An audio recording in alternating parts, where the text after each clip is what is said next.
നല്ല സിനിമയാണ്. നമ്മൾ ഇതുവരെ കാണാത്ത ഇന്ദ്രൻസേട്ടൻ്റെ നല്ലൊരു ക്യാരക്ടറാണ്.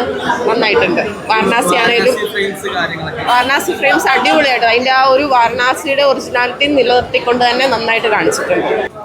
തീർച്ചയായിട്ടും എല്ലാത്തരം പ്രേക്ഷകരെയും തൃപ്തിപ്പെടുത്തുന്ന ഒരു ചിത്രം തന്നെയാണ് ചിന്ന ചിന്ന ആസൈ. ഇതിലെടുത്തു പറയേണ്ടതെന്ന് പറയുന്നത് നമ്മുടെ ഇന്ദ്രൻസേട്ടൻ്റെയും അതേപോലെ മധുബാല ചേച്ചിയുടെയും പെർഫോമൻസ്.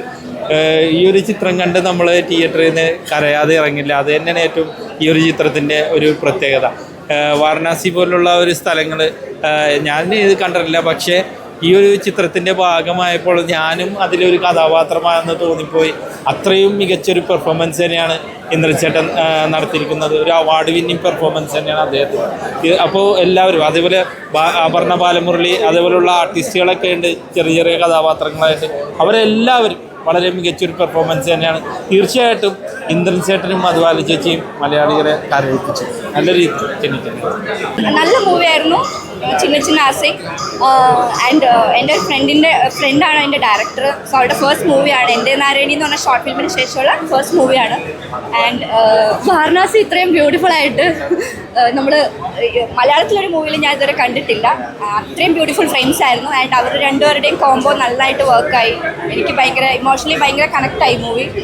ആൻഡ് ഭയങ്കര ഇമോഷണൽ ഫീൽ ഗുഡ് മൂവി. എല്ലാവരും പോയി കാണണം, ഫാമിലിയൊക്കെ ആയിട്ട് പോയി കാണണം. സൂപ്പർ പടം, നല്ല പടം, നല്ല ഫീൽ ഗുഡ് മൂവി.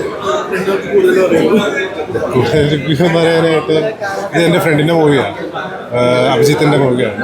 അടിപൊളി പാട്ട്, നന്നായിട്ട് എടുത്തിട്ടുണ്ട്. വർഷം അടിപൊളിയായിട്ടുണ്ട്. നല്ല പടമായിരുന്നു. ഇമോഷണൽ ലവ് സ്റ്റോറിയാണ്. നല്ലായിരുന്നു. അവരെയൊക്കെ നല്ലായിരുന്നു. പിന്നെ അത് വിട്ടുപോയിട്ടുണ്ടെങ്കിൽ മനസ്സിലാവും. ഇമോഷണലായിട്ട് നമ്മളത് കണ്ടിരിക്കുക. സിനിമ തീർന്ന് നമ്മൾ അറിഞ്ഞില്ല. നല്ല അഭിനയം. നമുക്ക് ഹോമൊക്കെ അഭിനയിച്ചില്ലേ, അതിനൊക്കെ നല്ല നല്ല ഫീലിങ്സ് എടുത്ത് അഭിനയിച്ചു. അവസാനം നമുക്കത് നല്ലൊരു നമുക്കൊരു വിഷമം വരുന്ന ഇതിലേക്ക് എത്തിച്ചത്. ഇത്ര ഒരു നല്ല പടമായിരിക്കും. ഞാൻ ഇന്ദ്രൻസേട്ടനൊക്കെ പ്രകടനം എന്നൊക്കെ പറഞ്ഞാണല്ലോ വേറെ ലെവലാണ്. അവസാനത്തേക്ക് ഇന്ദ്രൻസ് തകർത്തിട്ടുണ്ട്. ഉഗ്രൻ ലവ് സ്റ്റോറി കേട്ടോ. നമ്മുടെ 96-ൻ്റെ ഒക്കെ ഒരു മോഡൽ ലവ് സ്റ്റോറിയാണ്. വാരണാസിൻ്റെ ഫ്രെയിമൊക്കെ കിടലാണ്ട് എടുത്തിരിക്കുന്നത്. 2-3 കഥാപാത്രങ്ങളുള്ള ഒരു ലാഗും നമുക്ക് അടിക്കില്ല. സുഖമായിട്ട് നമുക്ക് ഒഴുകി പോകുന്ന ഒരു സിനിമ പോലെ നല്ല ഉഗ്രം പടം, ഒന്നും പറയാനില്ല.